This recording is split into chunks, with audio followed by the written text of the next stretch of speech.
तो हेलो दोस्तों, चलिए कुछ योजनाएं और परियोजनाओं के बारे में पढ़ते हैं। तो वाइब्रेंट विलेज प्रोग्राम लॉन्च किया गया है किसके द्वारा? गृह मंत्री अमित शाह द्वारा 10 अप्रैल 2023 को। और ये अरुणाचल प्रदेश में चीनी सीमा से सटे गांव किबुथु में वाइब्रेंट विलेज प्रोग्राम को लॉन्च किया गया है, किबुथु। और इस अवसर पर गृह मंत्री ने स्वर्ण जयंती सीमा रोशनी कार्यक्रम के तहत 9 सूक्ष्म पन विद्युत जल परियोजनाओं का उद्घाटन किया। चलिए दोस्तों, इसमें आगे बढ़ते हैं। तो ये बहुत इम्पोर्टेंट नहीं है। तो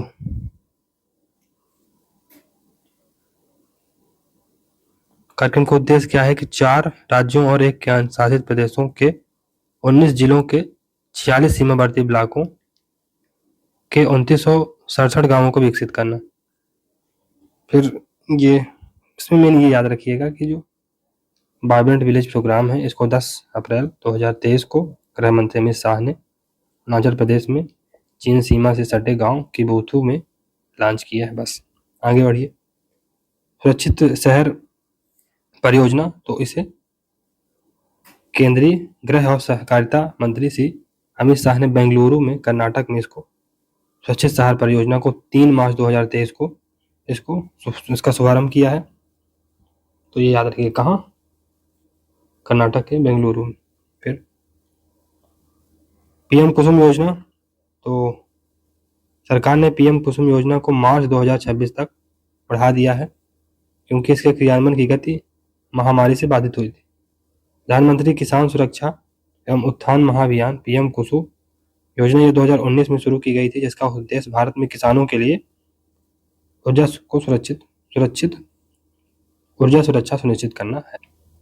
फिर एमएसएमई प्रतिस्पर्धा योजना, तो सूक्ष्म लघु और मध्यम उद्यम मंत्रालय के मंत्री श्री नारायण राणे ने 10 मार्च 2023 को भारत के सूक्ष्म लघु एवं मध्यम उद्यमों के लिए वैश्विक प्रतिस्पर्धात्मक रोड मैप प्रदान करने हेतु एमएसएमई प्रतिस्पर्धा लीन योजना शुरू की है। तो पूछ लिया जाएगा कि लीन योजना किससे एसोसिएटेड है, तो एमएसएमई से एसोसिएटेड है। इस योजना का उद्देश्य गुणवत्ता, उत्पादन, प्रदर्शन और निर्माताओं की मानसिकता को बदलने तथा उन्हें विश्व स्तर के निर्माताओं में बदलने की क्षमता में सुधार करना है। फिर अटल इनोवेशन मिशन ने एटीएल सारथी की शुरुआत की। नीति आयोग के अटल टिंकरिंग लैब्स एटीएल के बढ़ते पारिस्थितिकी तंत्र को मजबूत करने के लिए एक व्यापक स्वनिगरानी ढांचा एटीएल सारथी को 14 मार्च 2023 को लॉन्च किया गया। फिर अटल इनोवेशन मिशन में जिज्ञासा, रचनात्मकता एवं कल्पना को बढ़ावा देने के लिए समूचे भारत के स्कूलों में एटीएम सारथी की स्थापना कर रहा है। और कौशल जैसे design thinking mindset, computational thinking, adaptive learning, physical computing आदि को बढ़ावा दे रहा है। कौन? नीति आयोग। और अब तक 10,000 स्कूलों को वित्त पोषित किया जा चुका है इस योजना के तहत। चलिए आगे बढ़ते हैं। अब इसमें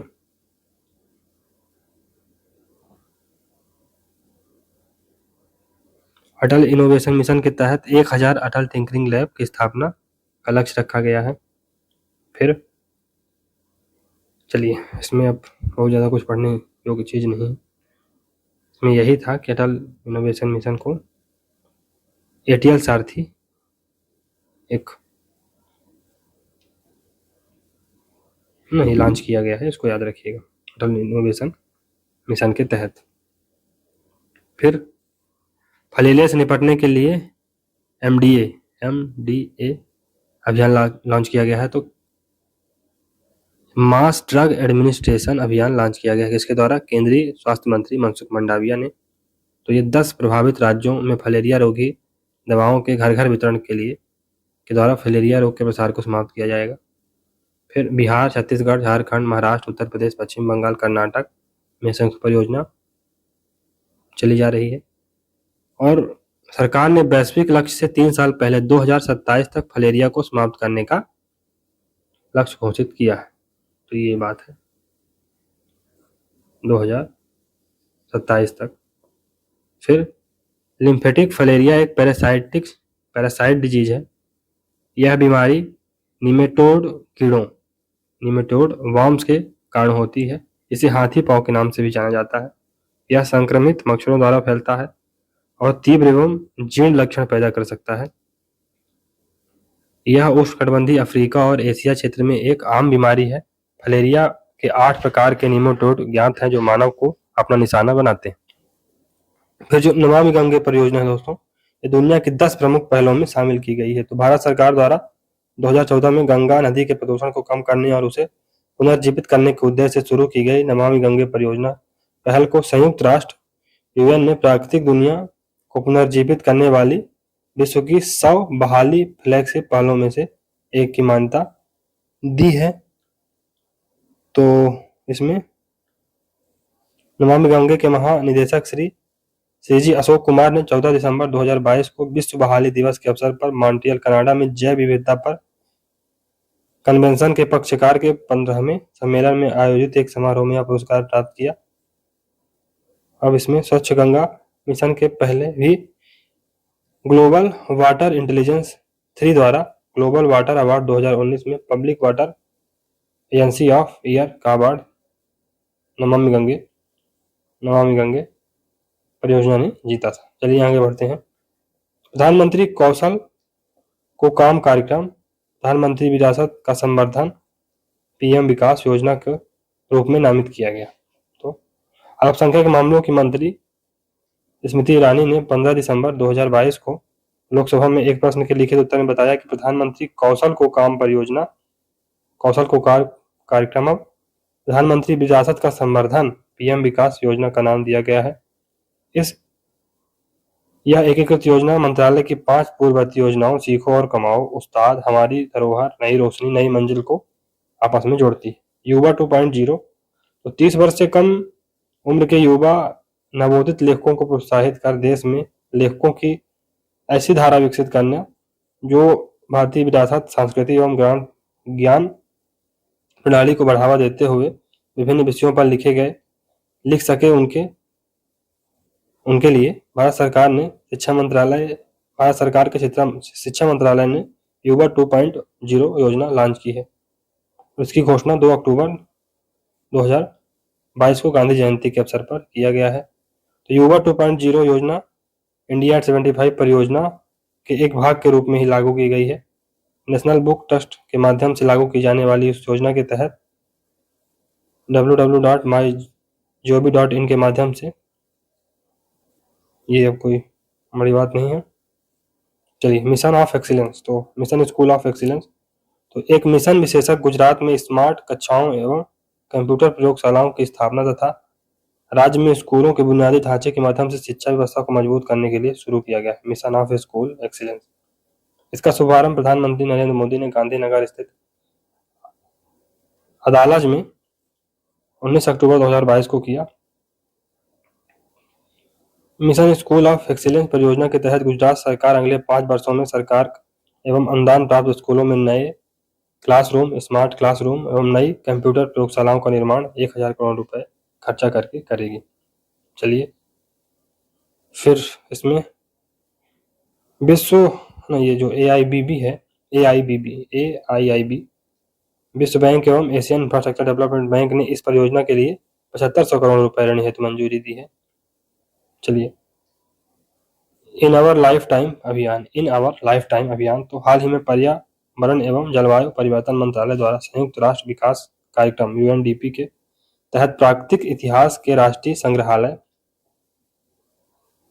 NNMH ने संयुक्त रूप से इन आवर लाइफ टाइम अभियान शुरू किया है। यह अभियान 18 से 23 वर्ष की आयु के बीच के युवाओं को स्थायी जीवन शैली के संदेश वाहक बनाने के लिए मान्यता देना है। इस अभियान को COP27 के दौरान शर्म शेख में इंडिया पवेलियन में लॉन्च किया गया था।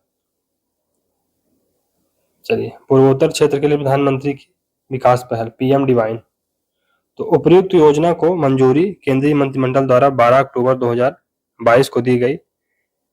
6600 करोड़ रुपए लागत वाली इस योजना की समय अवधि क्या होगी? 2022 से 2023, 2022-23 से 2025-26। फिर पीएम डिवाइन योजना पूर्वोत्तर क्षेत्र विकास मंत्रालय द्वारा पूर्वोत्तर परिषद या केंद्रीय मंत्रालयों द्वारा लागू की जाएगी। योजना का लक्ष्य क्या है? बुनियादी ढांचे का निर्माण, उद्योगों और सामाजिक विकास परियोजनाओं को सहयोग, युवाओं और महिलाओं को आजीविका का सृजन करना, ये सब इसका उद्देश्य है। डिजिटल शक्ति 4.0 अभियान लॉन्च किया गया।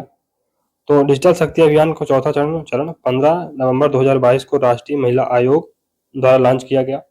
डिजिटल शक्ति अभियान एक राष्ट्रीय स्तर का अभियान है जिसे 2018 में डिजिटल रूप से सशक्त बनाने और महिलाओं और लड़कियों को साइबर स्पेस में उनकी सुरक्षा सुनिश्चित करने के लिए कौशल प्रदान करने हेतु एक अखिल भारतीय परियोजना शुरू की गई थी। राष्ट्रीय महिला आयोग ने इस अभियान को साइबर पीठ फाउंडेशन और मेटा के सहयोग से लॉन्च किया। पेशा अधिनियम, तो आदिवासी आबादी के शोषण को रोकने के लिए मध्य प्रदेश सरकार द्वारा पेशा यानी panchayat extension to schedule area act को हाल ही में लागू किया गया है। इस अधिनियम के क्रियान्वयन की औपचारिक घोषणा बिरसा मुंडा के जन्मदिन मनाए गए जनजाति गौरव दिवस यानी 15 नवंबर को इसकी घोषणा की गई है। मिशन वात्सल्य, तो महिला और बाल विकास मंत्रालय बच्चों के कल्याण एवं पुनर्वास के लिए 2009-10 से केंद्र प्रायोजित योजना मिशन वात्सल्य, पूर्ववर्ती नाम एकीकृत बाल संरक्षण योजना, जिसे 2017 में बाल संरक्षण सेवा योजना का नाम दिया गया था, 2021-22 में मिशन वात्सल्य के रूप में नामित किया गया। इस योजना को लागू करने को लेकर राज्यों को दिशा निर्देश 5 जुलाई 2022 को दिए गए हैं। मिशन वात्सल्य का लक्ष्य क्या है कि भारत के हर बच्चे के लिए एक स्वस्थ और खुशहाल बचपन सुनिश्चित करना, ताकि उन्हें अपनी पूर्ण क्षमता का पता लगाने का अवसर प्राप्त हो। फिर इसके साथ ही केंद्र सरकार एवं राज्यों एवं केंद्र शासित प्रदेशों को किशोर न्याय कानून 2015 के अनुरूप सुविधाएं उपलब्ध कराने तथा सतत विकास लक्ष्यों को प्राप्त करने में मदद करती है मिशन वात्सल्य की। तो एक राष्ट्र एक उर्वरक योजना, केंद्र सरकार द्वारा उर्वरक की चोरी और कालाबाजारी रोकने के लिए एक राष्ट्र एक उर्वरक योजना को पूरे भारत में 2 अक्टूबर 2022 से लागू किया गया है। तो one nation one fertiliser scheme के तहत उर्वरक कंपनियों को अपने बैग के केवल 1/3 स्थान पर अपना नाम, ब्रांड, लोगो एवं अन्य प्रासंगिक उत्पाद जानकारी प्रदर्शित करने की अनुमति होगी, लेकिन शेष 2/3 स्थान पर भारत ब्रांड और प्रधानमंत्री भारतीय जनुर्वरक परियोजना का लोगो दिखाना होगा। पीएम श्री योजना, तो 5 सितंबर 2022 को शिक्षा दिवस के अवसर पर प्रधानमंत्री मोदी ने PM school for rising India नामक नई पहल की घोषणा की। इस योजना को प्रधानमंत्री मोदी की अध्यक्षता में 7 सितंबर 2022 को हुई कैबिनेट में मंजूरी प्रदान की गई थी। तो केंद्रीय मंत्री धर्मेंद्र प्रधान के अनुसार इस योजना के तहत प्रत्येक ब्लॉक में 2 स्कूलों को अपग्रेड किया जाएगा। 27,360 करोड़ रुपए की लागत से 2022 से 27 के बीच स्कूलों की गुणवत्ता को बढ़ाया जाएगा। चलिए, स्माइल 75 क्या है? तो सामाजिक न्याय और अधिकारिता मंत्री डॉक्टर बीरेंद्र सिंह द्वारा अगस्त 2022 में आजीविका और उद्यम के लिए हाशिए पर रहने वाले व्यक्तियों के हेतु स्माइल 75 पहल शुरू की गई है। स्माइल का क्या अर्थ है? Support for marginalised individuals for livelihood enterprise. Support for marginalised individuals for livelihood enterprise. फिर भारत सरकार ने आजादी के अमृत अवसर की भावना से स्माइल 75 इनिशिएटिव नामक smile support for marginalised individual and livelihood के अंतर्गत 75 नगर निगमों की पहचान भिक्षावृत्ति के काम में लगे हुए लोगों के लिए व्यापक पुनर्वास परियोजना लागू करने की है। इसमें 100 करोड़ रुपए आवंटित किए गए हैं। इसका उद्देश्य क्या है कि शहरों, कस्बों और नगर पालिका क्षेत्रों को भिक्षावृत्ति से मुक्त करना और विभिन्न हित धारकों के समन्वित गतिविधियों के माध्यम से भिक्षावृत्ति के काम में लगे लोगों के लिए व्यापक पुनर्वास की एक योजना तैयार करना। निपुण योजना, तो 20 अक्टूबर 20 जून 2022 को केंद्रीय आवास और सरकारी कार्य मंत्री हरदीप सिंह पुरी ने निर्माण श्रमिकों के कौशल प्रशिक्षण के लिए निपुण नामक एक अभिनव परियोजना शुरू की है। इसका उद्देश्य क्या है दोस्तों? निर्माण श्रमिकों के कौशल को और बेहतर बनाने का कार्य करना। निपुण परियोजना दीनदयाल अंत्योदय योजना, नेशनल अर्बन लाइवलीहुड मिशन की अपनी प्रमुख योजना के तहत 1 लाख से अधिक निर्माण श्रमिकों को नए और अप स्किलिंग कार्यक्रमों के माध्यम से प्रशिक्षित करने की एक पहल है। इस पहल के माध्यम से निर्माण श्रमिकों को विदेशों में भी काम के अवसर मिलेंगे। देश में मिल नहीं रहा, विदेश की बात कर रहे हैं ये। चलिए आगे बढ़ते हैं, आयोग और समितियों को देखते हैं। तो टीबी सोमनाथन समिति, ये केंद्र सरकार ने नेशनल पेंशन प्रणाली की समीक्षा के लिए 6 अक्टूबर 2023 को वित्त सचिव टीबी सोमनाथन की अध्यक्षता में एक समिति का गठन किया था। तो ये याद रखिएगा। समिति के कार्यों में सरकारी कर्मचारियों के लिए एनपीएस के वर्तमान ढांचे को किस तरह से बदलाव की आवश्यकता पर सुझाव देना भी है। फिर हिंडनबर्ग मामले की जांच हेतु समिति, तो माननीय उच्च न्यायालय ने 2 मार्च 2023 को अडानी हिंडनबर्ग विवाद के बाद शेयर बाजार के विभिन्न नियामकीय पहलों के साथ अडानी समूह की कंपनियों की जांच के लिए एक समिति गठित की गई है। तो ये 6 सदस्यीय समिति होगी। इसकी अध्यक्षता कौन करेंगे? तो इसकी अध्यक्षता सुप्रीम कोर्ट के पूर्व न्यायाधीश अभय एम सप्रे कर रहे हैं। सदस्यों में जस्टिस जेपी देवधर, केवी कामथ, ये अग्रणी बैंकर हैं। नंदन नीलेकानी, ये इंफोसिस के सह संस्थापक हैं, को फाउंडर हैं। ओपी भट्ट और सोमेश शेखर सुंदरेशन है इसमें। राधा कृष्णन समिति, तो 4 नवंबर 2022 को डॉक्टर राधा कृष्णन की अध्यक्षता में उच्च शिक्षण संस्थानों के मूल्यांकन और प्रत्यायन को मजबूत करने के लिए 4 सदस्यीय उच्च स्तरीय समिति का गठन किया गया।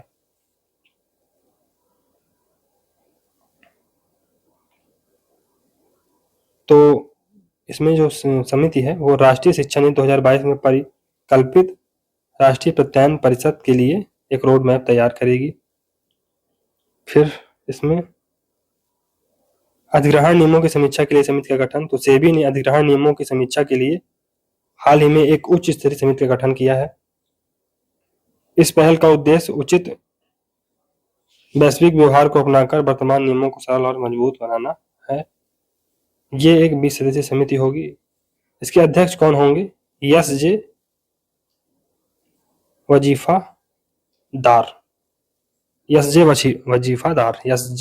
वजीफादार होंगे। सेबी ने इसको बनाया था, गठित किया था सेबी के अधिग्रहण नियमों की समीक्षा के लिए। अध्यक्ष एस जे वजीफादार होंगे। चलिए आगे बढ़ते हैं। तो सेबी ने सलाहकार समिति का पुनर्गठन किया है।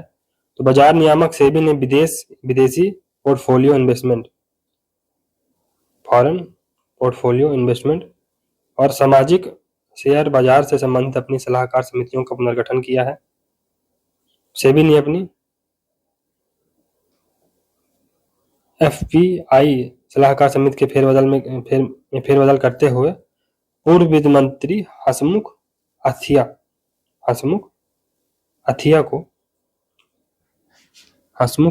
है दोस्तों की अध्यक्षता में एक 16 सदस्यीय समिति का गठन किया है।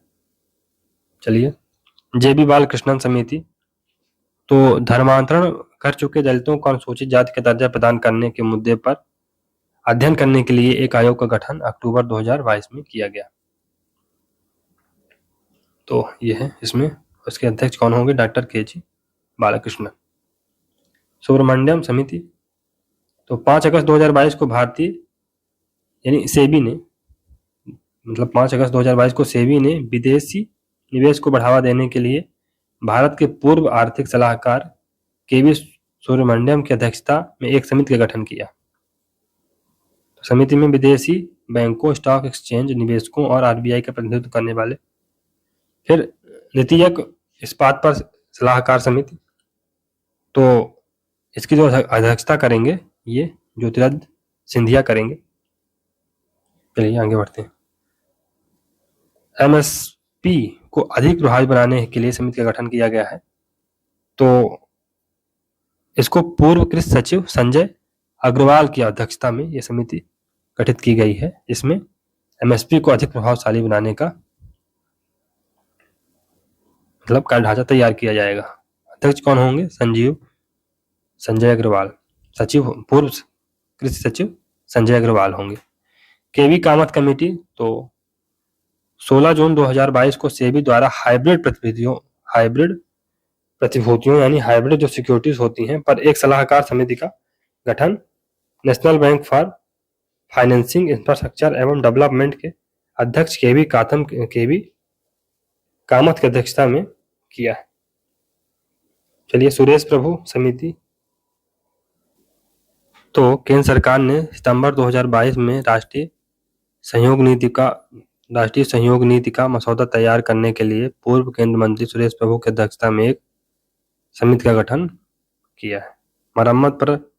मरम्मत के अधिकार पर पैनल का गठन, तो उपभोक्ता मामलों के विभाग ने मरम्मत के अधिकार के लिए एक समग्र ढांचा प्रदान करने हेतु अतिरिक्त सचिव निधि खत्री के नेतृत्व में एक समिति का गठन किया। निधि खत्री के प्रदर्शनी, सम्मेलन एवं मेले, तो मानव वन्य जीव संघर्ष और सह अस्तित्व पर अंतर्राष्ट्रीय सम्मेलन, ये कहाँ आयोजित हुआ? Conference on human wild life conflict and coexistence.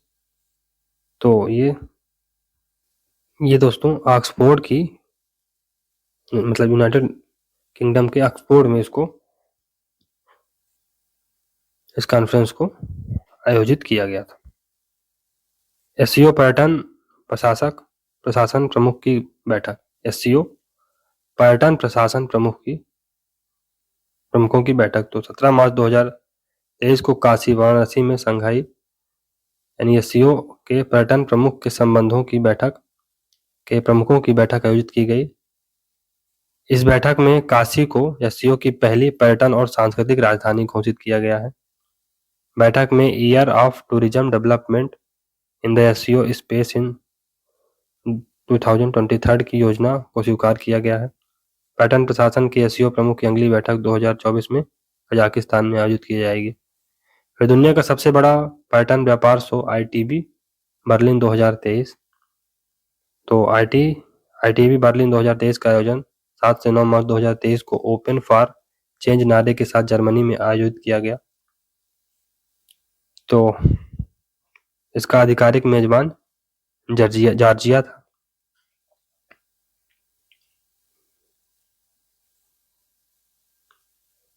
फिर आईटीबी बर्लिन 2023 में पर्यटन मंत्रालय भारत सरकार ने अपनी अतुल्य भारत ब्रांड लाइन के तहत मेले में हिस्सा लिया। फिर इस व्यापार शो में टीवी या cinema, commercial, international and country international श्रेणी में international golden city gate tourism award 2023 में भारत ने गोल्ड एवं सिल्वर स्टार जीता। वर्ल्ड गवर्नमेंट समिट 2023, तो ये कहाँ हुई? दुबई में हुई, यूएई में, दुबई में। थीम क्या था? शेपिंग फ्यूचर गवर्नमेंट, इसका थीम था शेपिंग फ्यूचर गवर्नमेंट। फिर 18वीं विश्व सुरक्षा कांग्रेस कहाँ हुई? राजस्थान के जयपुर में हुई थी। 21 से 23 फरवरी 2023 के बीच में 18वीं विश्व सुरक्षा कांग्रेस का आयोजन किया गया। इसकी थीम क्या थी दोस्तों? रेलवे सुरक्षा रणनीति, भविष्य के लिए तैयारी और दृष्टिकोण। रेलवे सुरक्षा रणनीति, भविष्य के लिए तैयारी और दृष्टिकोण, और इसको इंटरनेशनल यूनियन ऑफ रेलवे और रेलवे सुरक्षा बल द्वारा आयोजित किया गया था।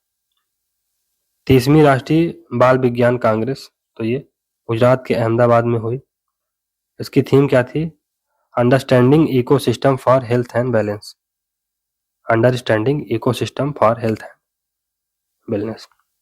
फिर अमृतपेक्स 2023, ये नई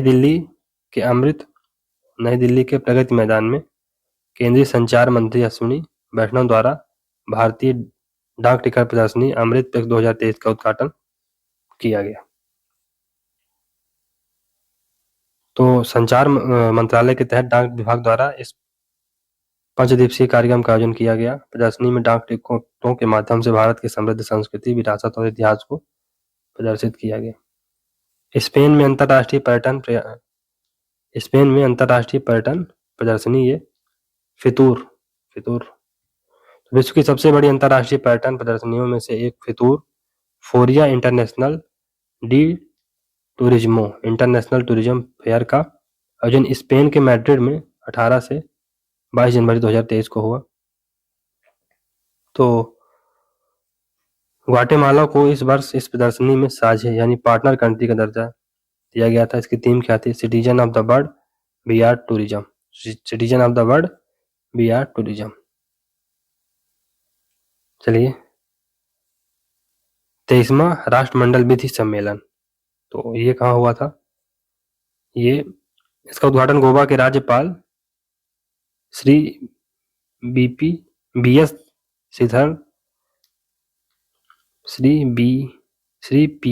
श्रीधरन पिल्लाई ने किया। तो ये वहीं हुआ होगा, गोवा में ही दोस्तों। तो चलिए आगे बढ़ते हैं। 108वीं भारतीय विज्ञान कांग्रेस, तो इसका आयोजन तुगडोजी महाराज नागपुर विश्वविद्यालय महाराष्ट्र में किया गया था। तुगडोजी महाराज नागपुर विश्वविद्यालय में राष्ट्र संत तुगडोजी महाराष्ट्र नागपुर विश्वविद्यालय महाराष्ट्र में। मुख्य विषय क्या था? महिला सशक्तिकरण के साथ सतत विकास के लिए विज्ञान और प्रौद्योगिकी। राष्ट्रीय संस्कृति महोत्सव 2023, तो ये मुंबई में आयोजित किया गया था। 11 से 23 फरवरी 2023 तक आजादी मैदान में मुंबई में आयोजित किया गया था। फिर डॉक्टर बाबा साहब अम्बेडकर की जयंती के अवसर पर 14 अप्रैल 2023 को 14 अप्रैल को विशेष पर्यटक बाबा साहब अम्बेडकर सर्किट ट्रेन का उद्घाटन किया गया। फिर एशिया का पहला फ्लोटिंग फेस्टिवल, तो मध्य प्रदेश सरकार में पर्यटन मंत्री उषा ठाकुर ने मंदसौर में गांधी सागर फ्लोटिंग फेस्टिवल में के पहले संस्करण का उद्घाटन 1 फरवरी 2023 को किया। भारतीय चावल कांग्रेस 2023, तो ये दूसरी भारतीय चावल कांग्रेस का आयोजन उड़ीसा के कटक में किया गया। तो उड़ीसा में कटक स्थित राष्ट्रीय चावल अनुसंधान संस्थान में 11 से 14 फरवरी 2023 को किया गया। महिला सशक्तिकरण पर G20 सम्मेलन, तो महिला सशक्तिकरण पर G20 देशों का 2 दिवसीय सम्मेलन 11 से 12 फरवरी 2023 को आगरा में संपन्न हुआ।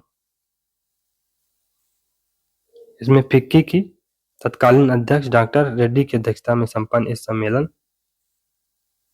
में केंद्रीय, तो ये सब आई थी इसमें। चलिए आगे बढ़ते हैं। 12वां विश्व हिंदी सम्मेलन, तो ये 12वां विश्व हिंदी सम्मेलन 15 से 17 फरवरी 2023 को नार्डी फिजी में संपन्न हुआ। थीम क्या था? हिंदी पारंपरिक ज्ञान से कृत्रिम मेधा तक था। तो हिंदी की थीम क्या थी दोस्तों इसकी? पारंपरिक ज्ञान से कृत्रिम मेधा तक था। फिर जो पिछला 11वां विश्व हिंदी सम्मेलन था 2018 में मॉरिशस में संपन्न हुआ था। इसमें एस जयशंकर ने भी भाग लिया था। बृहद कृषि महोत्सव 2023, तो ये दोस्तों कहाँ हुआ था? किसानों को कृषि के संबंध में गहन जानकारी प्राप्त कराकर कृषि के विकास को नया आयाम प्रदान करने के उद्देश्य 2 दिवसीय कृषि महोत्सव का आयोजन कोटा में 24 से 25 जनवरी 2023 को हुआ था। राष्ट्रीय युवा महोत्सव 2023, तो ये कर्नाटक के हुबली में 12 से 16 जनवरी 2023 के बीच में हुआ। थीम क्या थी? विकसित युवा विकसित भारत, विकसित युवा विकसित भारत। फिर 12 जनवरी जी स्वामी विवेकानंद का जन्मदिन है, जिसे राष्ट्रीय युवा दिवस के रूप में 1985 से मनाया जाता है। और राष्ट्रीय युवा दिवस का महोत्सव का आयोजन प्रतिवर्ष 12 जनवरी को ही किया जाता है। पहला अंतर्राष्ट्रीय क्वांटम संचार सम्मेलन, तो ये नई दिल्ली में हुआ 27 से 28 मार्च 2023 को। फिर सार्वभौमिक स्वास्थ्य कवरेज, यूनिवर्सल हेल्थ कवरेज दिवस 2022। तो 10 से 11 दिसंबर 2022 को वाराणसी उत्तर प्रदेश में सार्वजनिक स्वास्थ्य कवरेज दिवस 2022 आयोजित किया गया। थीम क्या थी? Build the world we want, build the world we want a healthy future for all. छठा आयुष कॉन्क्लेव 2022 ये नई दिल्ली में हुआ। चलिए आगे बढ़ते हैं। फिर दूसरा विश्व भूस्थानिक अंतर्राष्ट्रीय कांग्रेस 2022, तो ये हैदराबाद में हुआ, हैदराबाद। थीम क्या थी? Geo enabling the global village, no one should be left behind.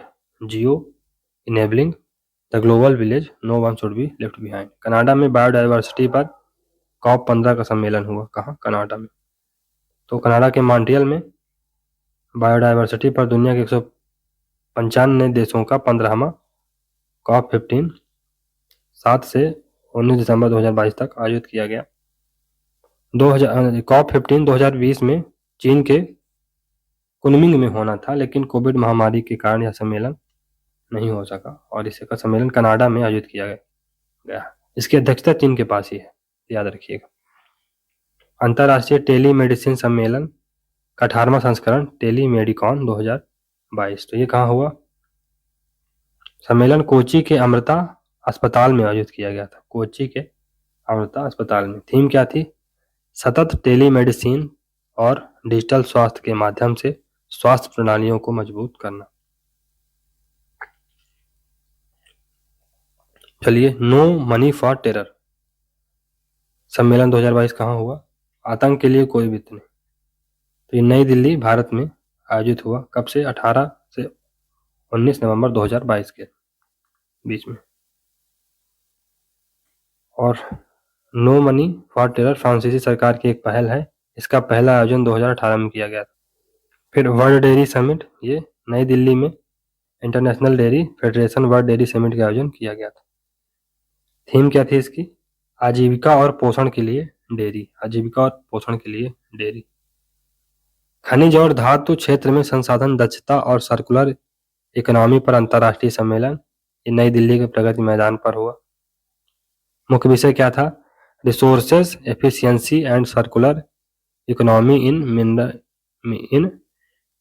And metal sector. तो resources efficiency and circular economy in mineral and metal sector. Stockholm +50 सम्मेलन 2022 का आयोजन स्वीडन की राजधानी स्टॉकहोम में हुआ। केंद्रीय विषय क्या था? यह मानव पर्यावरण पर 1972 के संयुक्त राष्ट्र यूनाइटेड नेशन के सम्मेलन स्टॉकहोम सम्मेलन के रूप में भी जाना जाता है। 50 साल पूरे होने के उपलक्ष्य में इसे आयोजित किया गया। केंद्रीय विषय क्या था? कि a healthy planet for the prosperity of all, our responsibility, our opportunity. तो सभी की समृद्धि के लिए एक स्वस्थ ग्रह हमारी जिम्मेदारी, हमारा अवसर।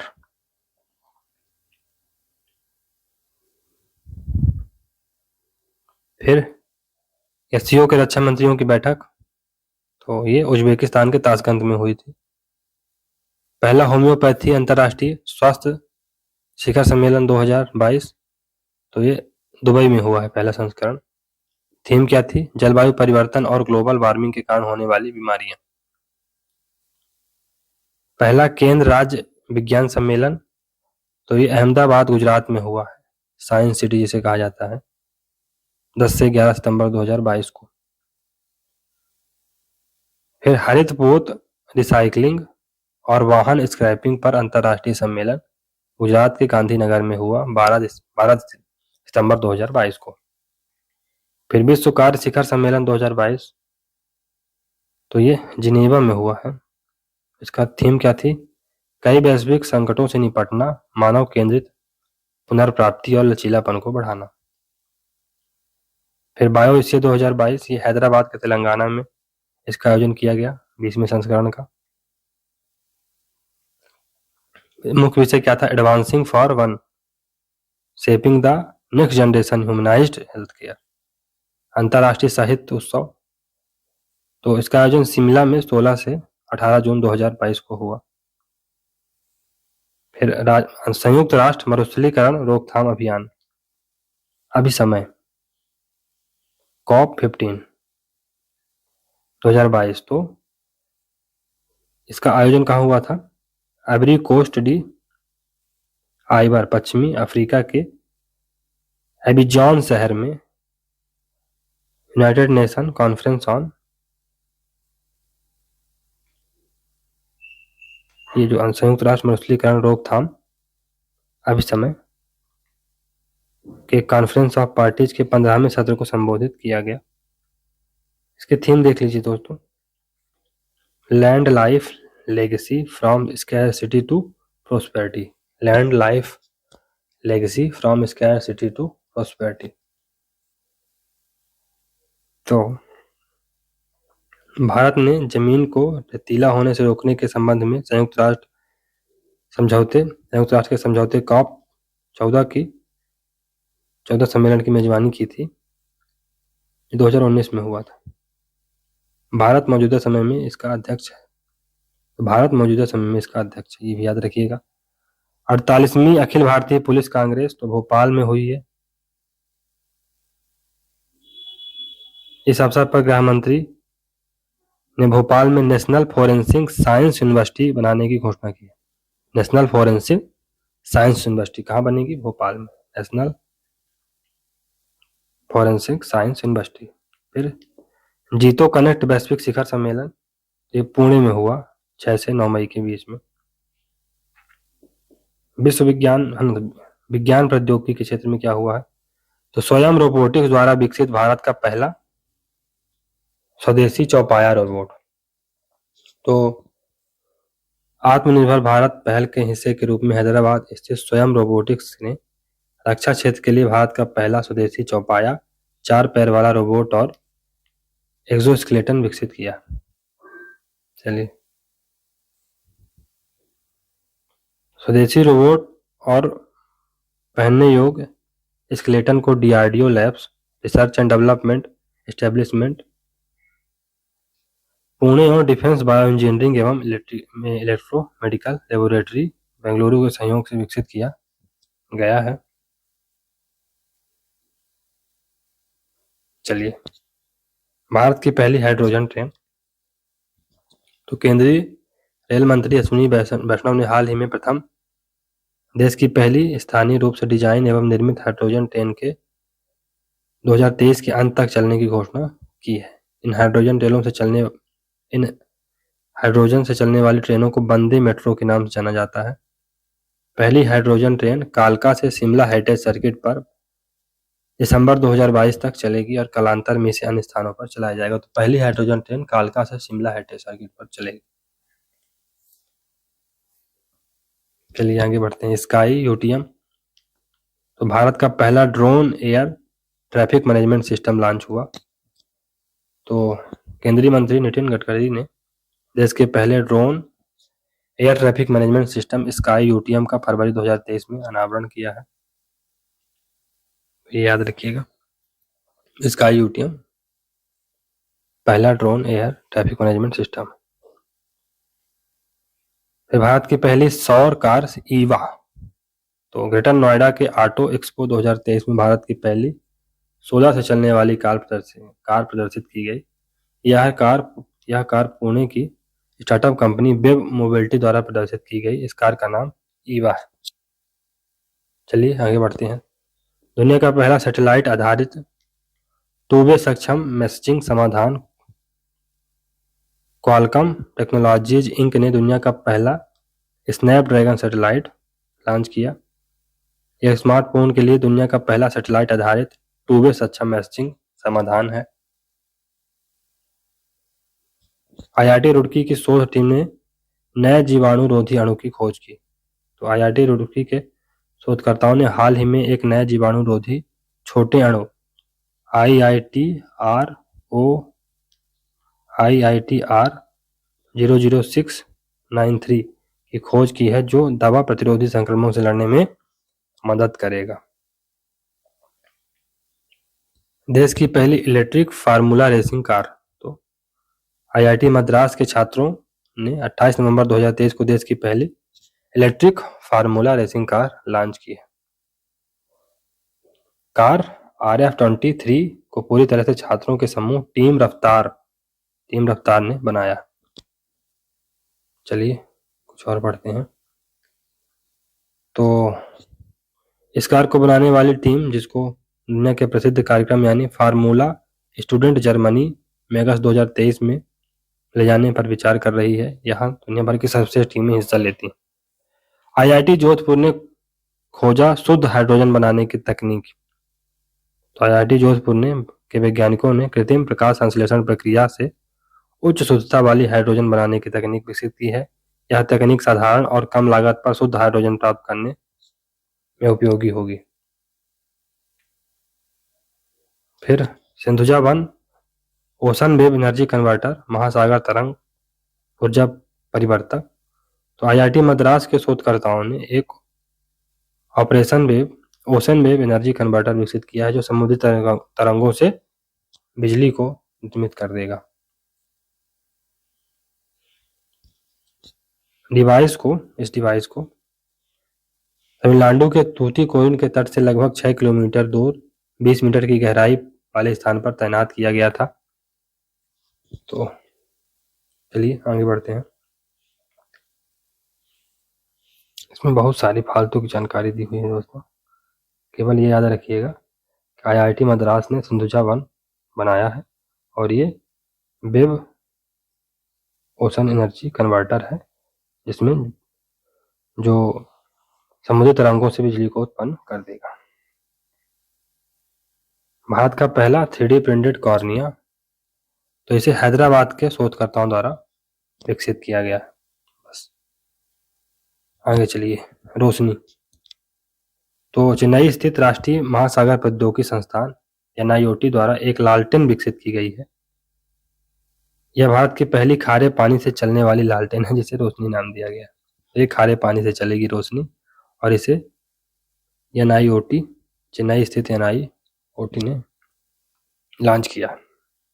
फिर दुनिया की पहली उड़ने वाली बाइक, तो जापान ने दुनिया की पहली उड़ने वाली बाइक विकसित की है। जापान सोचिए कितना आगे बढ़ गया।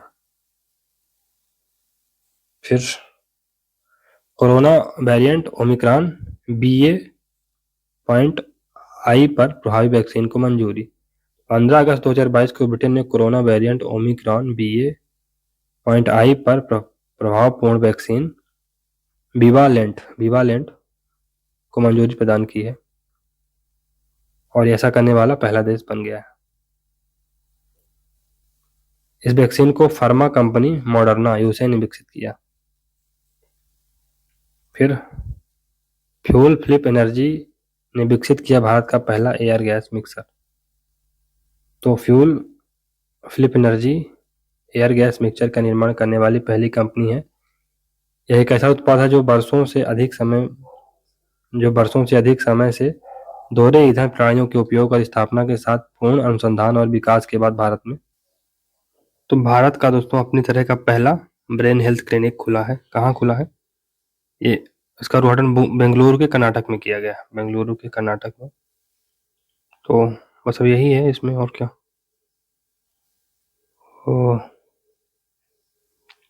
यह कर्नाटक ब्रेन हेल्थ इनिशिएटिव कभी के तहत national institute of mental health and neuro sciences के सहयोग से राज्य के स्वास्थ्य विभाग द्वारा स्थापित किया गया।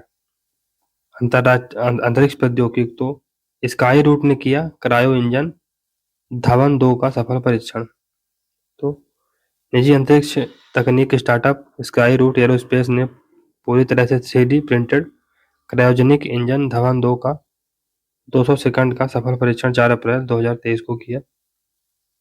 हैदराबाद स्थित स्काई रूट ने स्वदेशी रूप से विकसित अपने इस मोबाइल क्रायोजेनिक इंजन का परीक्षण नागपुर में सौर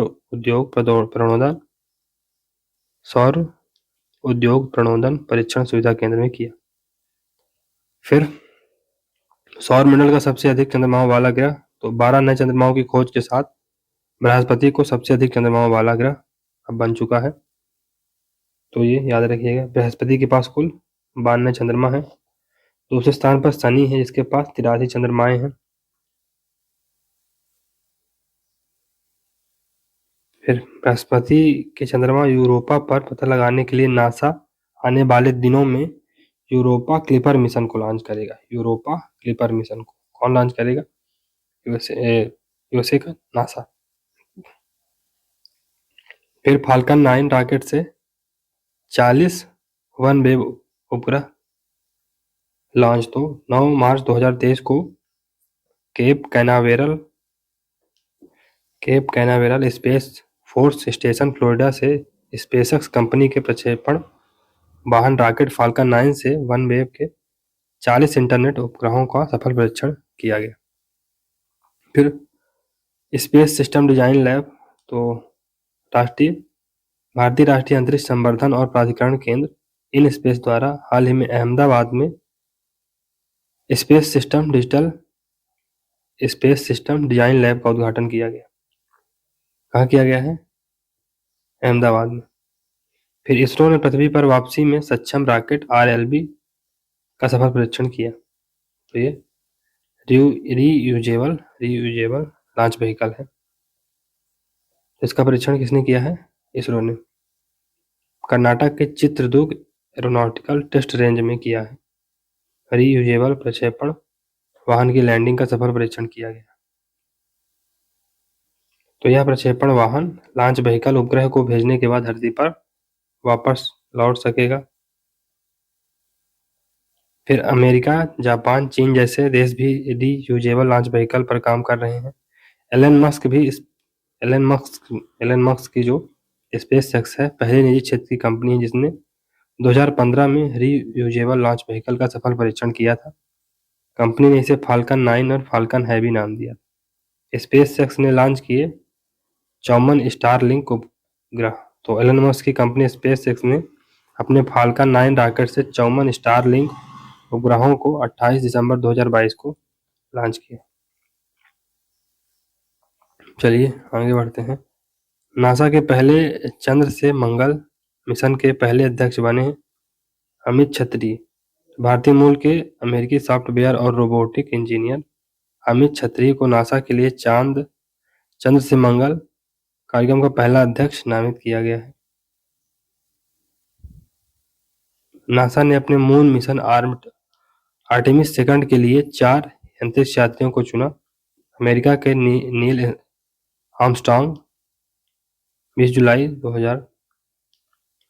1969 को अपोलो सेकंड मिशन से पहली बार चांद की धरती पर पैर रखा था। नील चांद पर जाने वाले पहले चंद्र यात्री थे। 50 साल से अधिक समय के बाद नासा एक बार फिर चांद में इंसानों को भेजने के लिए तैयार है। नासा ने अपने मून मिशन आर्टेमिस सेकंड के लिए उन 4 अंतरिक्ष यात्रियों की घोषणा की है। तो नासा द्वारा चुने गए चंद्र यात्रियों में रीड विस्मैन, विक्टर ग्लोबर हैं, क्रिस्टीना कोच हैं और कनाडा के जेरेम हैंसन।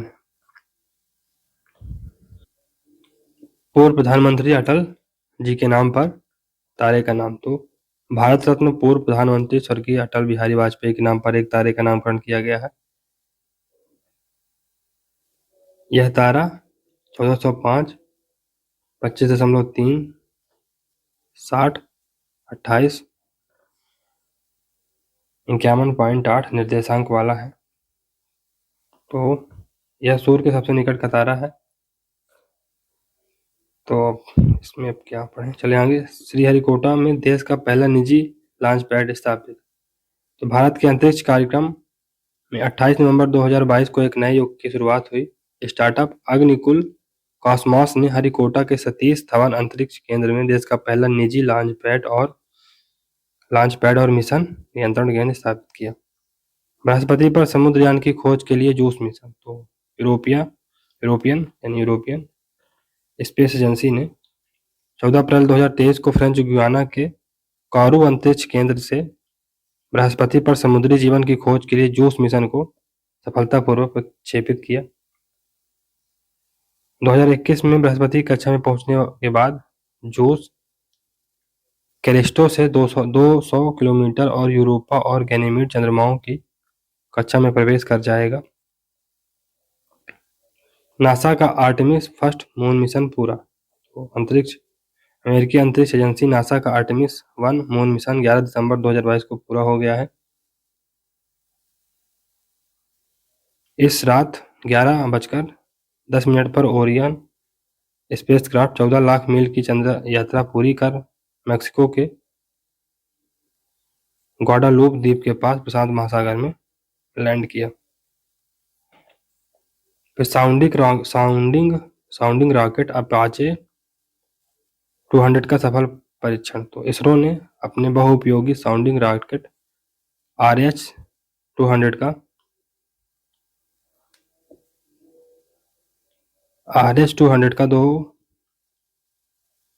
23 नवंबर 2022 को थुम्बा तिरुवनंतपुरम के तट के लगातार 200 सफल परीक्षण किया गया। तो RH-200 ने Thumba equatorial rocket launching station से सफल उड़ान भरी। अंतर्राष्ट्रीय अंतरिक्ष एजेंसी इसरो ने कहा कि रोहिणी साउंडिंग रॉकेट श्रृंखला इसरो के भारी और अधिक जटिल वाहन लॉन्चों के लिए अग्रदूत रही है। फिर क्रायोजेनिक इंजन का प्रेशर चैम्बर टेस्ट सफल। तो इसरो ने प्रणोदन अनुसंधान परिषद, जो इसरो की प्रणोदन अनुसंधान परिषद है, उसने तमिलनाडु के तिरुनेलवेली जिले के महेंद्रगिरी में क्रायोजेनिक इंजन C-20E-12M के थर्ड का प्रेशर चैम्बर टेस्ट 9 नवंबर 2022 को सफलतापूर्वक आयोजित किया।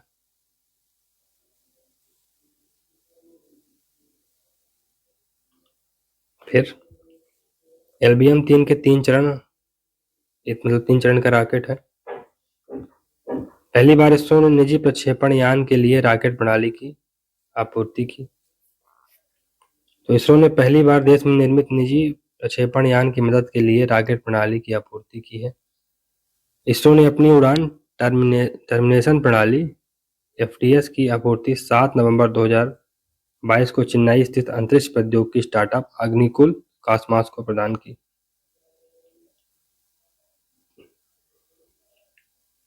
तो इसरो ने अग्निकुल को यह प्रणाली निजी क्षेत्र में अंतरिक्ष आधारित गतिविधियों को बढ़ावा देने, मंजूरी एवं निगरानी करने वाली स्वतंत्र सरकारी एजेंसी IN-SPACE के सहयोग से प्रदान की। अग्निकुल कॉस्मॉस द्वारा विकसित अग्निलेट दुनिया का पहला single piece 3D printed rocket engine. तो अग्निकुल कॉस्मॉस द्वारा विकसित दुनिया के पहले single piece 3D printed rocket engine Agnilet का 4 नवंबर 2022 को इसरो के प्रमुख केंद्र विक्रम साराभाई अंतरिक्ष केंद्र से सफलतापूर्वक परीक्षण किया गया।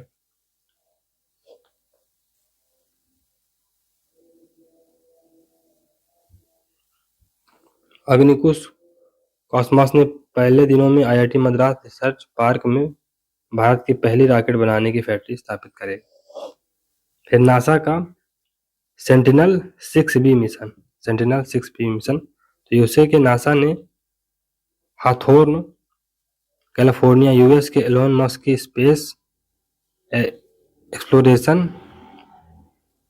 टेक्नोलॉजीज को हाल ही में लगभग $94 मिलियन अमेरिकी मूल्य के सेंटिनल 6B मिशन के लिए लॉन्च सेवाओं का अनुबंध प्रदान किया है। मिशन का लक्ष्य है कि कम से कम अगले 10 वर्षों के लिए वैश्विक समुद्र स्तर के अवलोकन को जारी रखना। तो यह NASA, national oceanic and atmospheric administration, European space agency, European organisation for the exploration of the meteorological satellites के बीच का संयोग है।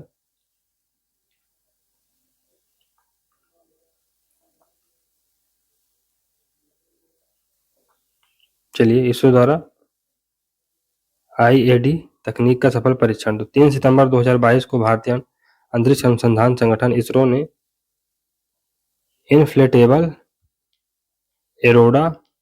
एरोडायनेमिक डिसेलेटर तकनीक का सफलतापूर्वक परीक्षण किया है, जो खर्च चरण वसूली स्पेस स्टेज रिकवरी में आने वाली लागत को प्रभावी रूप से कम कर सकता है और अन्य ग्रहों पर सुरक्षित रूप से पेलोड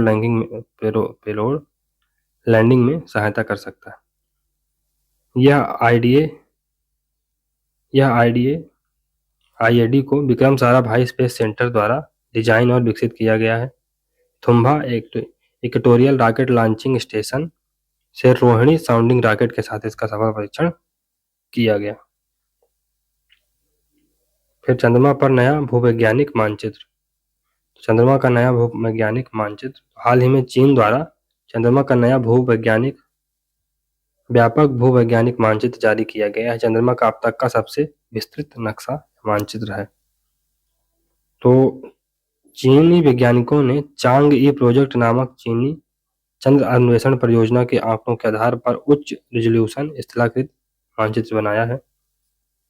चीन ने चंद्रमा पर चेंज साइट वाया नामक खनिज की खोज की। और चीन के वैज्ञानिकों ने चंद्रमा पर एक नए खनिज की खोज की है। अमेरिका और सोवियत संघ के बाद चीन दुनिया का तीसरा ऐसा देश है जिसने यह सफलता प्राप्त की। तो चीन परमाणु ऊर्जा प्राधिकरण के उपाध्यक्ष डोंग बातोतोंग ने 9 सितंबर 2022 को बताया कि नए खनिज का नाम चेंज साइट वाई है। रूस द्वारा ईरान के ख्याम उपग्रह का सफल प्रक्षेपण। तो रूस ने दक्षिणी कजाकिस्तान स्थित बाइकोनूर से एक अंतरिक्ष उपग्रह को एक ईरानी उपग्रह को 9 अगस्त 2022 को लॉन्च किया। रूस की अंतरिक्ष एजेंसी के अनुसार ख्याम उपग्रह को कजाकिस्तान के कोस्मोड्रोम से एक रूसी सोयूज रॉकेट द्वारा लॉन्च किया गया। चलिए, PSLV C-53 के जरिए सिंगापुर के 3 उपग्रहों का प्रक्षेपण। तो संचार उपग्रह GSAT 24 की यूरोपीय स्पेस कंपनी एरियन स्पेस के रॉकेट के प्रक्षेपण में के एक सप्ताह के भीतर इसरो के ध्रुवीय उपग्रह प्रक्षेपण यान PSLV C-53 के जरिए सिंगापुर के 3 उपग्रहों को अंतरिक्ष की निचली कक्षा में सफलतापूर्वक 30 जून 2022 को स्थापित किया गया। इसरो की वाणिज्यिक शाखा न्यू स्पेस इंडिया लिमिटेड के इस दूसरे समर्पित वाणिज्यिक मिशन के तहत अंतरिक्ष में स्थापित किए जाने वाले सिंगापुर के 3 उपग्रहों में स्क्रूबा फर्स्ट एक महत्वपूर्ण यूनिवर्सिटी के विद्यार्थियों का छोटा उपग्रह था। ये ननयांग टेक्नोलॉजी यूनिवर्सिटी के विद्यार्थियों का एक छोटा उपग्रह था। संचार उपग्रह GSAT 24 का सफल प्रक्षेपण। 23 जून 2022 को यूरोपीय अंतरिक्ष एजेंसी एरियन स्पेस द्वारा भारत और मलेशिया के 2 संचार उपग्रहों को उनकी भू स्तर कक्षा में सफलतापूर्वक प्रक्षेपित किया गया। यूरोपीय अंतरिक्ष एजेंसी ने कोरू फ्रेंच गुआना से एरियन 5 रॉकेट से भारत और मलेशिया के 2 उपग्रहों को लॉन्च किया गया। अंतर्राष्ट्रीय अंतरिक्ष स्टेशन के लिए पहली पूर्णतः निजी उड़ान। तो अंतरिक्ष पर्यटन के क्षेत्र में एक नए आयाम की शुरुआत अप्रैल 2022 में उस समय हुई जब 4 यात्रियों ने पूर्णतः निजी अभियान के तहत अंतरिक्ष स्टेशन ISS पर 15 दिन का प्रवास किया। तो अमेरिका में ह्यूस्टन स्थित एरोस्पेस फर्म एक्जियोम स्पेस के एक्जियोम मिशन 1 के तहत ड्रैगन क्रू में सवार 4 यात्रियों ने स्पेस एक्स के फाल्कन रॉकेट के जरिए फ्लोरिडा स्थित केनेडी स्पेस सेंटर से ISS के लिए उड़ान 8 अप्रैल 2022 को भरी थी। चलिए, रक्षा के क्षेत्र के कुछ करंट अफेयर देखते हैं। तो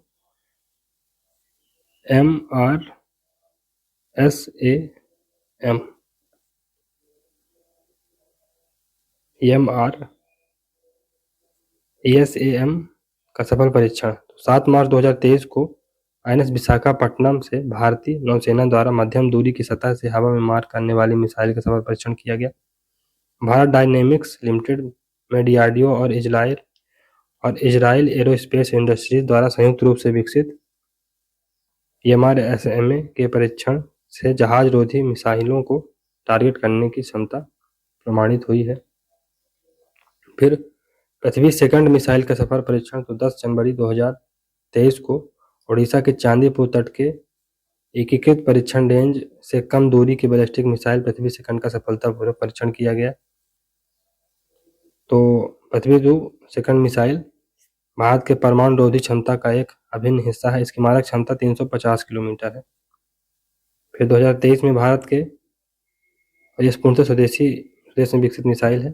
2003 में भारत के सामरिक बल कमान में शामिल पृथ्वी 2 मिसाइल को DRDO द्वारा भारत के प्रतिष्ठित integrated guided missile development programme के तहत विकसित किया गया है। यह 500 से 1000 किलोमीटर तक के भार को ले जाने में सक्षम है। DRDO द्वारा हाइपरसोनिक टेक्नोलॉजी डेमोन्स्ट्रेटर व्हीकल का परीक्षण। DRDO ने ध्वनि की गति से 6 गुना अधिक तेज गति से लक्ष्य को भेदने की क्षमता वाले हाइपरसोनिक टेक्नोलॉजी डेमोन्स्ट्रेटर व्हीकल का परीक्षण उड़ीसा के तट के निकट APG कलाम द्वीप से 27 जनवरी 2023 को किया। यह मानव रहित हाइपरसोनिक व्हीकल ने पिछले परीक्षण में ही 7500 किलोमीटर प्रति घंटे की गति प्राप्त कर ली थी। फिर ब्रह्मोस हवाई प्रक्षेपण मिसाइल का सफल परीक्षण। तो 30 दिसंबर 2022 को वायुसेना ने ब्रह्मोस हवाई प्रक्षेपण मिसाइल को लॉन्च कर विस्तारित रेंज का सफल प्रक्षेपण किया। यह 400 किलोमीटर की रेंज में किसी भी लक्ष्य को मार गिराने में सक्षम है। समुद्र में किसी भी लक्ष्य पर यह पहला परीक्षण है। इससे पहले जमीन के टारगेट पर सफल परीक्षण किया जा चुका है। ICGS कमला देवी को कमीशन किया गया। तो पश्चिम बंगाल की राजधानी कोलकाता के हल्दिया में फास्ट पेट्रोल व्हीकल FPV जहाज कमला देवी को 12 जनवरी 2023 को कमीशन किया गया। यह जहाज भारतीय तट garden rich shipyard and engineers limited द्वारा निर्मित किया गया है। यह FPV श्रृंखला का 5वां और अंतिम पोत है। ICG जहाज कमला देवी का नाम प्रसिद्ध स्वतंत्रता सेनानी और समाज सेविका कमला देवी चट्टोपाध्याय के नाम पर रखा गया है।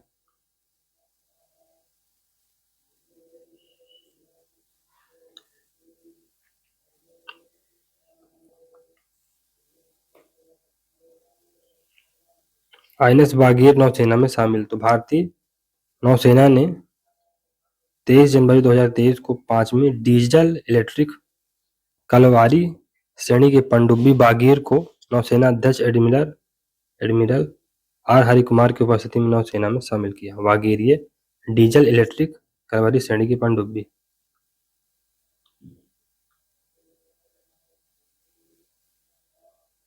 INS बागीर को एक नए रूप में 12 नवंबर 2022 को लॉन्च किया गया था।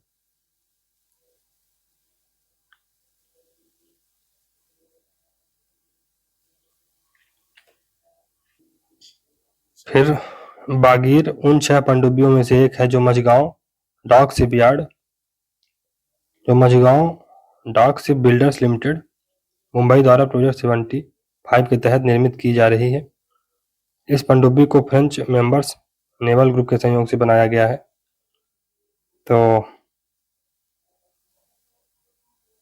बैलिस्टिक मिसाइल अग्नि 5 का सफल परीक्षण। तो 15 दिसंबर 2022 को भारत ने अपनी सबसे शक्तिशाली मिसाइल अग्नि 5 का रात्रिकालीन सफल परीक्षण किया है। तो ये मिसाइल का जो दूरी है ये 5500 किलोमीटर दूर जाकर अपने टारगेट को ध्वस्त कर सकती है।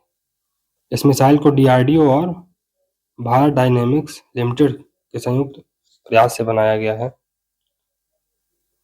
तो चलिए आगे देखते हैं।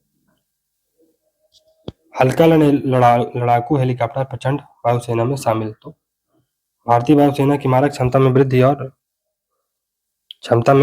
अक्टूबर 2022 में और वृद्धि हो जाएगी।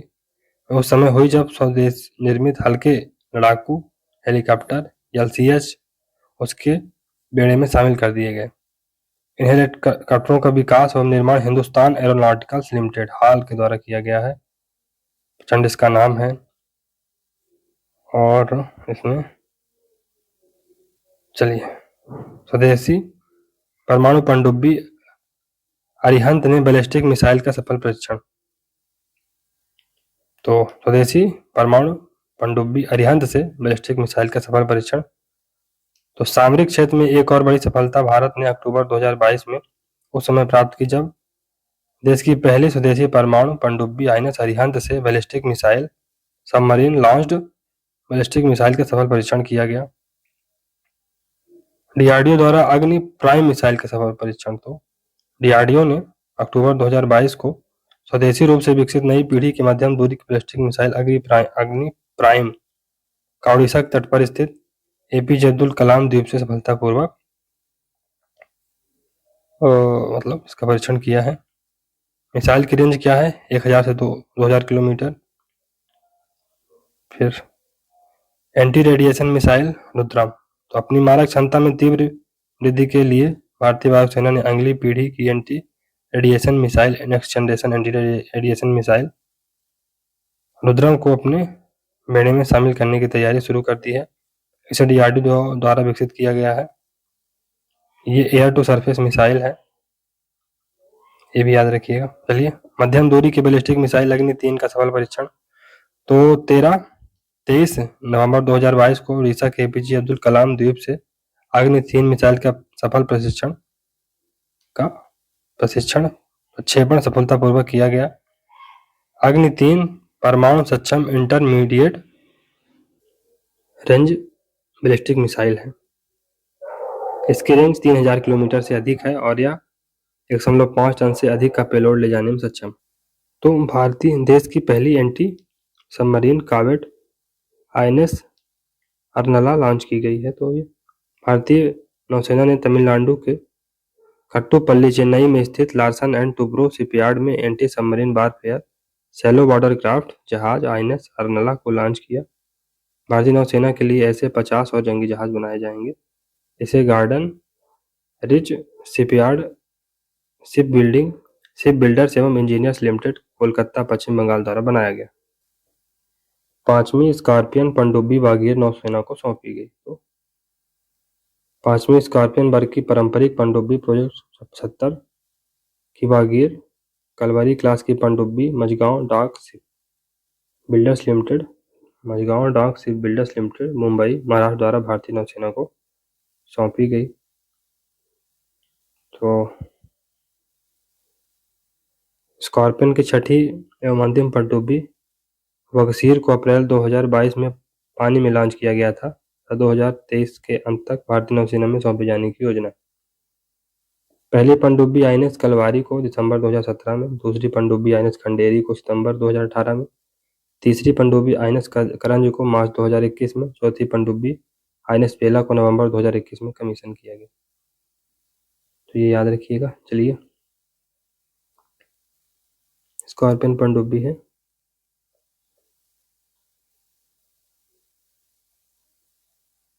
फिर इसमें विध्वंसक पोत मोरमुगांव नौसेना में शामिल। तो Mazagon dock ship builders limited द्वारा निर्मित प्रोजेक्ट 15B के अंतर्गत निर्मित स्टील्थ गाइडेड मिसाइल विध्वंसक जहाज आईएनएस मोरमुगांव को 18 दिसंबर 2022 को नौसेना में शामिल किया गया।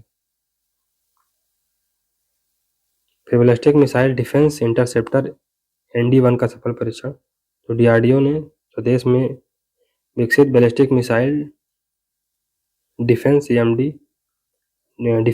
BMD इंटरसेप्टर ND-1 के दूसरे चरण का सफल परीक्षण उड़ीसा के तट पर स्थित एपीजे अब्दुल कलाम द्वीप से किया। सर्वेक्षक पोत इच्छक लॉन्च। तो समुद्र की निगरानी के लिए बनाए गए सर्वेक्षक पोत इच्छक को चेन्नई के कट्टुपल्ली में नौसेना द्वारा 26 नवंबर 2022 को लॉन्च किया गया। तो इसको भारतीय ship builder garden rich ship builders and engineers के बीच समझौता हुआ था। तो एल&टी और भारतीय ship builder garden rich ship builder एवं इंजीनियर्स के बीच समझौता हुआ था इस पोत को बनाने के लिए। कब? 2018 में। और पोत इच्छक का शाब्दिक अर्थ है गाइड एवं इस श्रेणी का पहला पोत संध्यापक था, जिसे 5 दिसंबर 2022 को GRSI कोलकाता में लॉन्च किया गया। एयरफोर्स ने स्टील्थ बॉम्बर B-21 रेडर का अनावरण किया। तो यूनाइटेड स्टेट्स एयरफोर्स ने अपने नवीनतम परमाणु स्टील्थ बॉम्बर B-21 रेडर का 2 दिसंबर 2022 को कैलिफोर्निया के मामडेल में यूएसए की है दोस्तों, यूएसए की, जो दुनिया का पहला छठी पीढ़ी का विमान है। इसकी तकनीक नॉर्थरॉप ग्रूमन द्वारा विकसित की गई। अब अमेरिका है का है तो बहुत पढ़ने की जरूरत नहीं। फिर ग्लोबल कॉम्बैट एयर प्रोग्राम के तहत दुनिया का सबसे एडवांस फाइटर प्लेन का निर्माण। तो दुनिया का सबसे आधुनिक लड़ाकू विमान मोस्ट एडवांस्ड फाइटर जेट बनाने के लिए ब्रिटेन ने 9 दिसंबर 2022 को जापान और इटली के साथ एक समझौते पर हस्ताक्षर किया है। तो इसमें ये है। चलिए, कैबिनेट ने LCA Tejas Mark 2 multi role fighter jet विकसित करने की परियोजना को दी मंजूरी। तो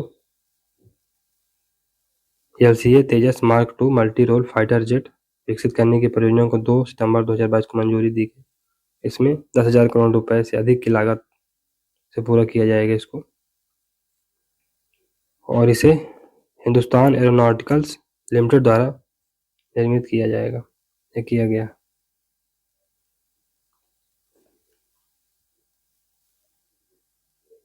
फिर युद्धपोत तारागिरी का जलावरण। तो भारतीय नौसेना ने परियोजना 17A के तहत बने तीसरे स्टील्थ युद्धपोत तारागिरी का 11 सितंबर 2022 को मुंबई में जलावरण किया। मझगांव डाक शिप बिल्डर्स ने एक बयान में कहा कि यह युद्धपोत एक एकीकृत निर्माण पद्धति पर का उपयोग करके बनाया गया। तो इसमें दोस्तों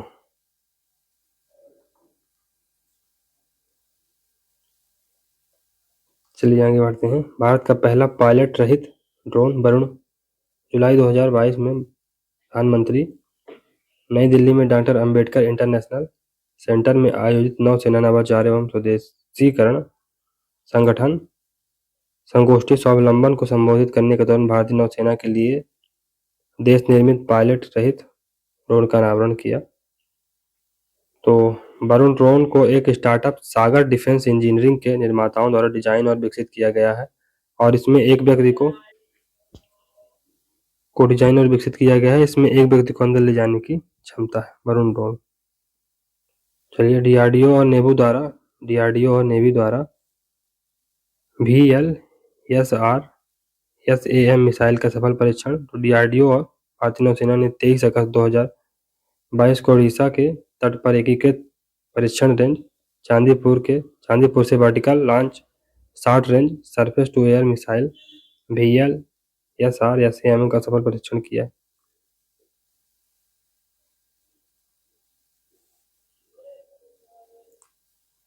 फिर मध्यम रेंज की अग्नि 4 मिसाइल का सफल परीक्षण। DRDO ने सेना की सामरिक बल कमांड स्ट्रेटेजिक फोर्स कमांड के निरीक्षण में इंटरमीडिएट रेंज की बैलिस्टिक मिसाइल अग्नि 4 का एक सफल परीक्षण उड़ीसा के तट पर चांदीपुर स्थित APJ अब्दुल कलाम से 6 जून 2022 को किया। तो इस मिसाइल की जो मारक रेंज है वो 4000 किलोमीटर।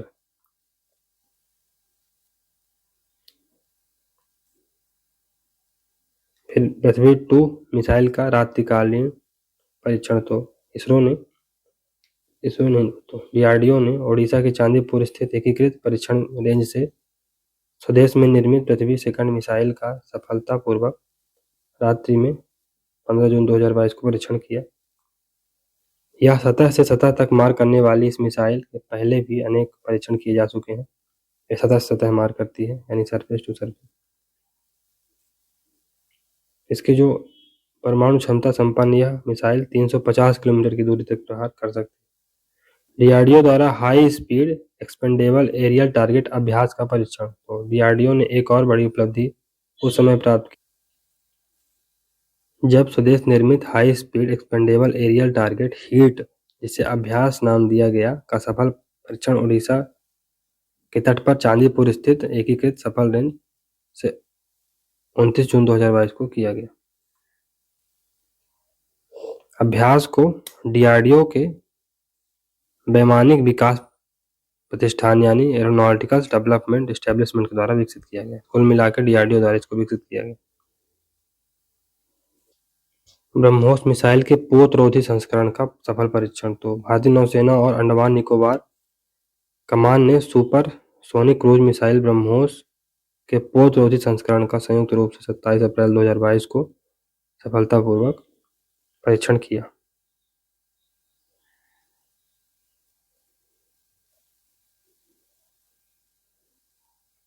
फिर अंडमान और निकोबार कमांड भारतीय सशस्त्र बलों की एकमात्र त्रिशक्ति त्रिसेवा कमांड है।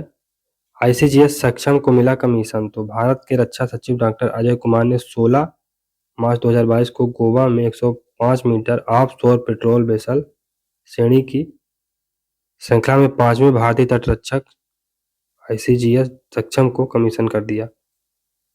ओपीवी को गोवा शिपयार्ड लिमिटेड द्वारा स्वदेशी रूप से डिजाइन और निर्मित किया गया। इसको गोवा शिपयार्ड लिमिटेड ने बनाया। कुल मिला के 5 आईसीजीएस में पहले 4 जो पहले ही वर्ष 2020 में शुरू किया जा चुके हैं।